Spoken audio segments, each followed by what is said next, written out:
Ya estamos con Agustín Rossi, titular de la AFI, para conversar sobre este tema. Bienvenido, buenas noches. Yo te preguntaba recién fuera del aire si pensás que la van a condenar o no a Cristina. Bueno, lo dice ella, ¿no? Que la sentencia ya está escrita. Así que me parece que lo dijo desde la primera vez que habló públicamente sobre este caso, y me parece que ha ido perfeccionando su percepción producto de todo lo que ha venido siendo este proceso, ¿no? La realidad es que hoy, más allá de esta calificación de pelotón de fusilamiento, claramente asociado a esta idea de las últimas palabras, digamos, ¿no? Como antes tiene derecho a su última palabra, digamos, ¿no? Me parece que lo que hay acá es una construcción que creo que es una especie de suprapoder que está por sobre la democracia, digamos, ¿no? Lawfare con su herramienta que es el partido judicial. En un sistema de medios concentrados que genera una construcción de sentidos. Digamos, ¿no? Hay muchos argentinos que deben pensar hoy que el alegato de Luciani fue la sentencia, digamos, ¿no? Claro.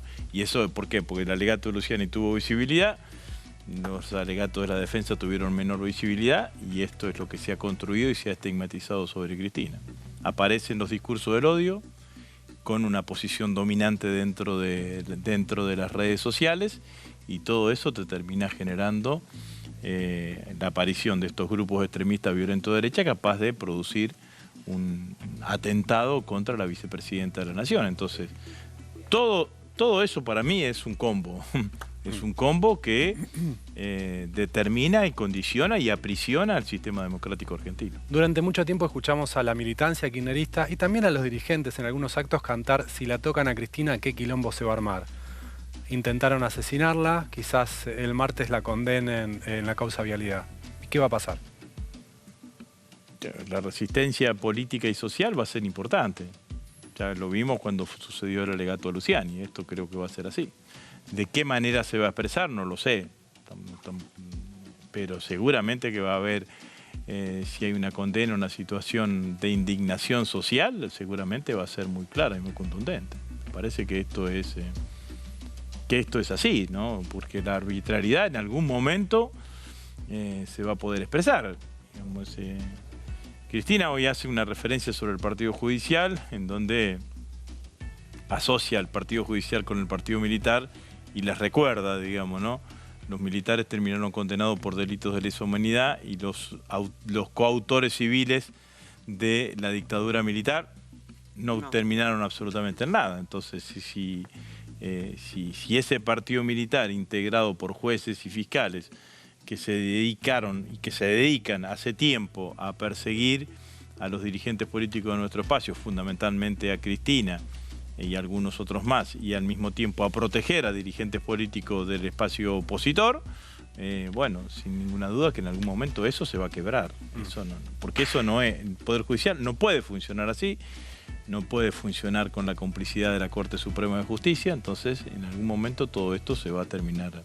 Ahora, ¿qué va a pasar con la gente? Yo creo que va a haber mucha gente muy enojada. Esto es así, indignada con una condena con Cristina. ¿Cómo se expresará? Bueno, no lo sé, pero sin ninguna duda que va a haber enojo, como hubo enojo cuando el alegato de Luciani, ¿no? Esto es así. ¿De qué manera se soluciona el desequilibrio de poder que estás narrando, que estás describiendo? Porque el peronismo está en el Poder Ejecutivo, en el Senado de la Nación tiene mayoría. No.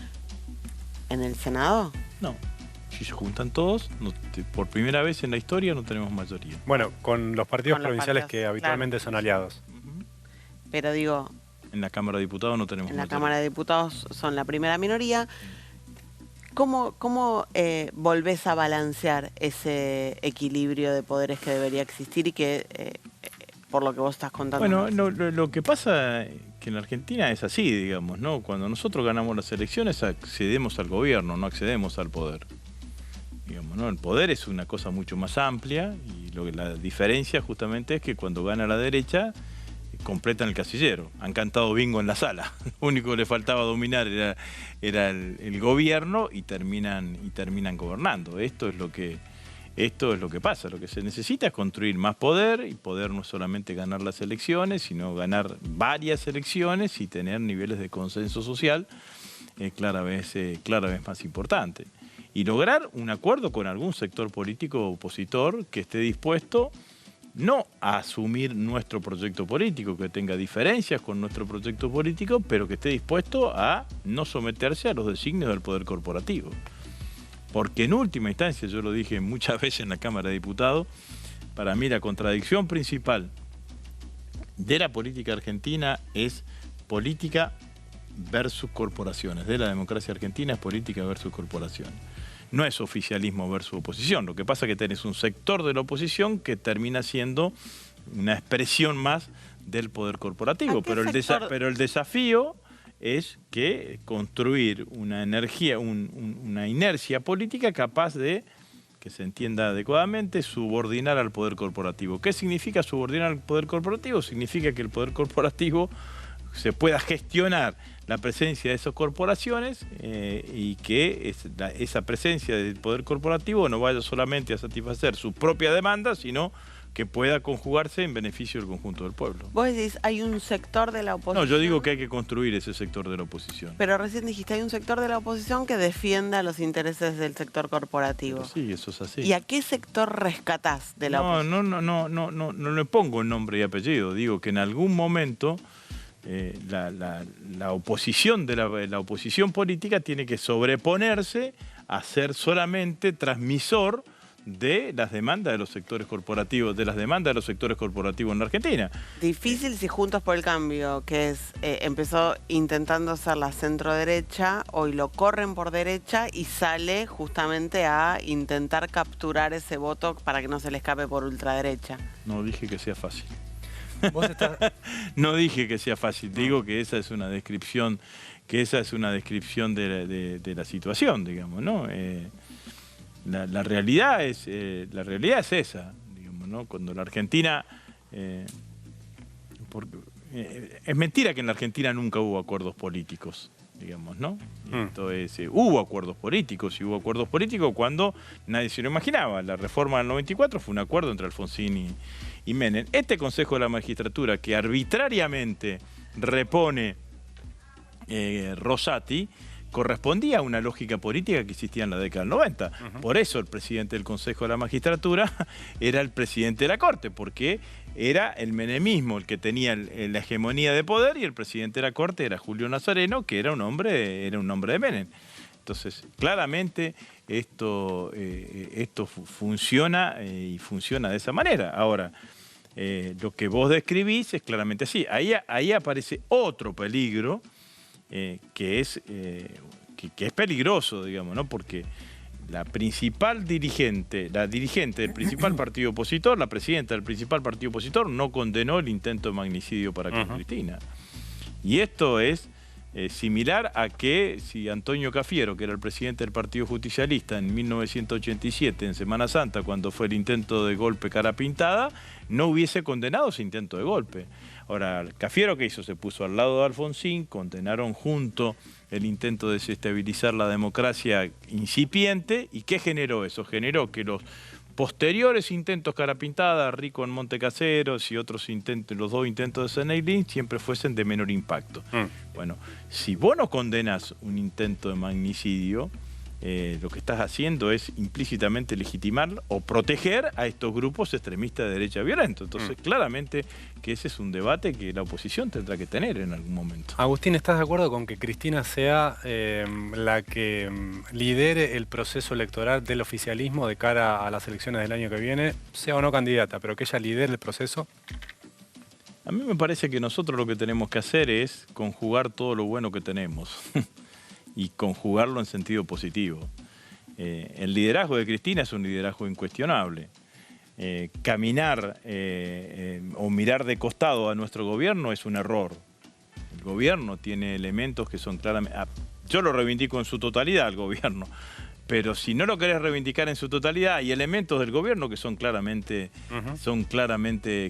positivos, y hay gestiones que son claramente positivas, digamos, ¿no? Cuando yo veo la actuación del presidente en materia de política exterior Y me recuerdo que, por ejemplo, en el anterior gobierno, el canciller, ¿cómo se llamaba? Fori, lloró sí, porque por un acuerdo que nunca se firmó, digamos, ¿no? Digo, bueno, las distancias y las diferencias son claramente importantes, como también lo que está llevando adelante Sergio Massa al frente del Ministerio de Economía. Me parece que nosotros tenemos una cantidad de cosas como para gestionar en forma positiva que nos permitan llegar a ser competitivos, y lo que no tenemos que hacer es dejarnos correr por una oposición que se presenta como nacida de un repollo, digamos, ¿no? La verdad, si mañana Rodríguez Larreta dice yo estuve en Israel porque fui a ver la experiencia de los israelíes cuando era presidente Simón Pérez y bajaron la inflación. Digo, hubiese ido hace 4 años antes, 5 años antes, cuando era gobierno Macri, y le explicabas a Macri cómo hacía para bajar la inflación, digamos, ¿no? Porque me dejaste un país con el 54% de inflación. O si te dicen, vamos a bajar la desocupación, vamos a terminar con los planes sociales para generar trabajo, pero aumentaste los planes y dejaste una desocupación del 12%. Pero me quedó sin responder la pregunta. Entonces, ¿Cristina puede ser la que lidere el proceso electoral? ¿Por qué hay que afirmar o no afirmar el liderazgo de Cristina? Porque muchos dirigentes del espacio están proponiendo eso, están postulando eso como una solución para que esté más ordenado el espacio de cara al proceso electoral. A mí me parece que lo que tenés que hacer es conjugar todo. El frente de todos es todos. Entonces lo que tenés que hacer es no buscar una alternativa que termine dejando a sectores del frente de todos no participando activamente del proceso. Entonces el liderazgo de Cristina es incuestionable. No necesita ni que vos, ni yo, ni que ninguno de nosotros diga Cristina tiene un liderazgo. Mirar de costado a nuestro gobierno es un error. Sin duda que es un error, porque el gobierno con todos sus problemas, y si le sumás que tuvo pandemia, que tuvo una guerra, es mejor que los 4 años de gestión del gobierno de Macri. Que todos empujemos y apoyemos los esfuerzos que está haciendo Sergio Massa en el frente del Ministerio de Economía, me parece que es claramente una necesidad. Entonces, hacer formulaciones que tienen una mirada más hacia la interna que hacia la externa, para mí es un error. Y trato de no ponerme en ese lugar, sino de ver de qué manera todos los ingredientes que tiene el frente de todos, gestionarlos positivamente para que nos permitan estar en un lugar. Permitinos hacer un punto acá porque queremos compartir una información de último momento.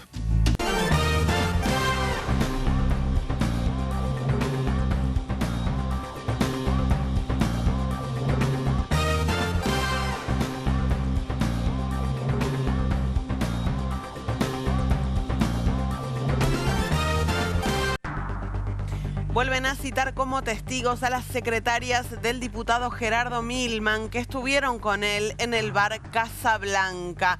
La justicia federal las volvió a convocar para escuchar su testimonio. Estuvieron con Gerardo Milman en el bar Casablanca el 30 de agosto, cuando, según un testigo en la causa que investiga el atentado contra Cristina, el diputado habría hecho referencias al ataque que ocurriría 2 días después. Esto era algo que la Cámara le había pedido a la jueza María Eugenia Capuchetti y se está concretando en este momento. Vuelven a citar a las secretarias de Milman.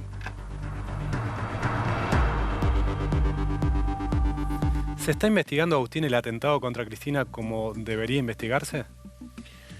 Bueno, nosotros cuando presentamos la denuncia sobre Revolución Federal lo hicimos en la causa en el juzgado Capuchetti, porque entendíamos que tenía que investigarse en forma conjunta, que no solamente de ese conversatorio en Twitter se desprendían delitos en sí mismos, sino que se podía desprender una potencial vinculación de Revolución Federal con genéricamente la banda de los Copitos.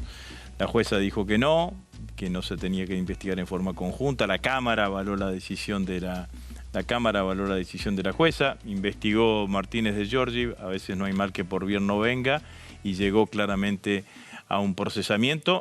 Y si bien dice que todavía no tiene elementos suficientes como para comprobar la conexión entre Revolución Federal y la banda de los Copitos, tampoco puede descartarlo. La querella de Cristina ha pedido la revocatoria, la recusación de la doctora Capuchetti.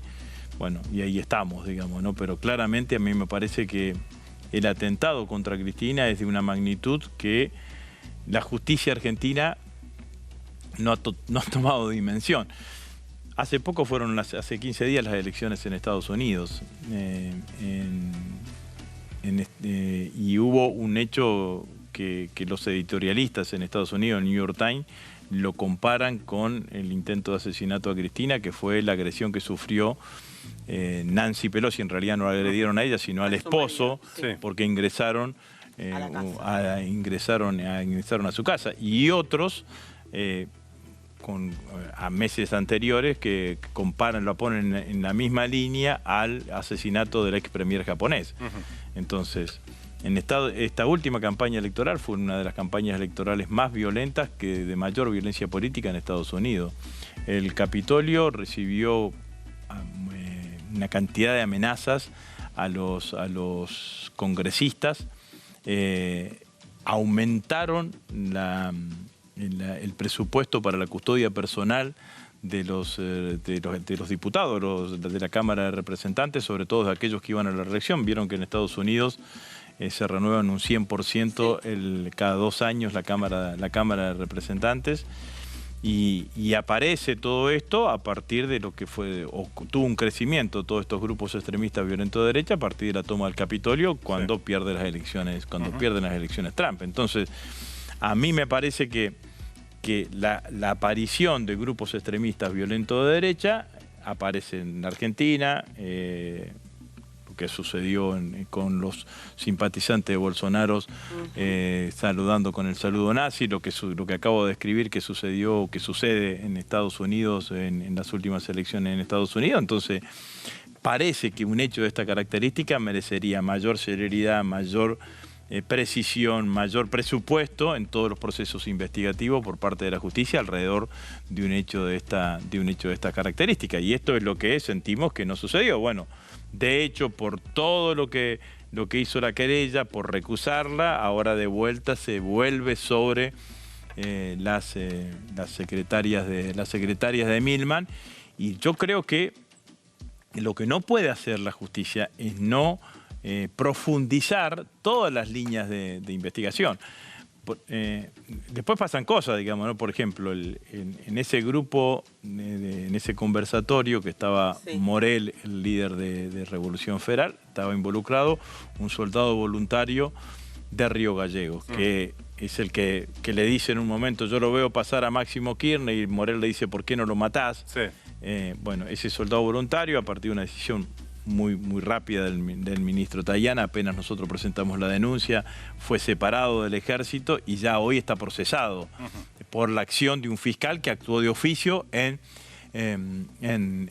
Río Gallegos. Pero bueno, todo esto es una parte que la Argentina tiene que contemplar. Por eso, cuando aparece un hecho de estas características, que vuelvo a decir que termina atentando contra el sistema democrático, el fallo de Martínez de Giorgi tiene una frase que está tomada de una intervención de un señor que se llama Eduardo Bertoni, que fue relator de la Comisión Interamericana de Derechos Humanos. Bertoni dice que, no es literal lo que voy a decir, pero dice algo así, que los discursos del odio hechos en forma sistemática y permanente en el tiempo, pueden llegar hasta racionalizar un homicidio. Entonces, ese es el escenario en el cual vive la Argentina de hoy. Agustín, vos lo conociste a Gerardo Milman, compartiste Cámara de Diputados con él. ¿Pensás que podía estar al tanto del atentado? Lo tiene que demostrar en la justicia, digamos, ¿no? La verdad que el testigo Abello, todo lo que dice se comprueba. Lo único que no se puede comprobar es lo que dijo Milman, porque tendría que haberlo microfoneado, digamos, ¿no? Tendría que haberle puesto algún grabador para grabarlo. Y después Milman se fue a la costa, estaban en ese lugar. El atentado sucedió en el día que finalmente se decía. Las señoras que estaban con Milman ahí primero dijeron que no habían estado, después tuvieron que rectificarse de que... Bueno, entonces Me parece el proyecto que había presentado Milman antes, diciendo que no vaya a ser que Cristina se haga un autoatentado, Entonces, bueno, son todas cosas que ante un hecho de tanta magnitud que fue como el intento de asesinato a Cristina, lo mismo que deben necesariamente que investigarse, lo mismo que a nadie, no pueden no parecerte hechos que no deban ser tenidos en cuenta. Ese hecho, lo mismo que nosotros decimos, no puede ser casual que Morel diga 7 días antes lo que termina sucediendo y que lo lleva adelante Sabac Montiel. El tipo dice, si yo no me conocerían los pibes de la cámpora, me iría, me infiltraría, cantaría 7 días seguidos la marcha peronista y pasó la historia. Y después lo hace Sabac Montiel. Entonces vos decís, pero demasiadas casualidades. Bueno, pueden ser que sean casualidades. Ahora, profundizar esa línea de investigación, llevarla adelante, porque es un hecho que afecta al sistema institucional argentino, que afecta a la democracia argentina. Agustín, muchísimas gracias por haber venido. Gracias por venir.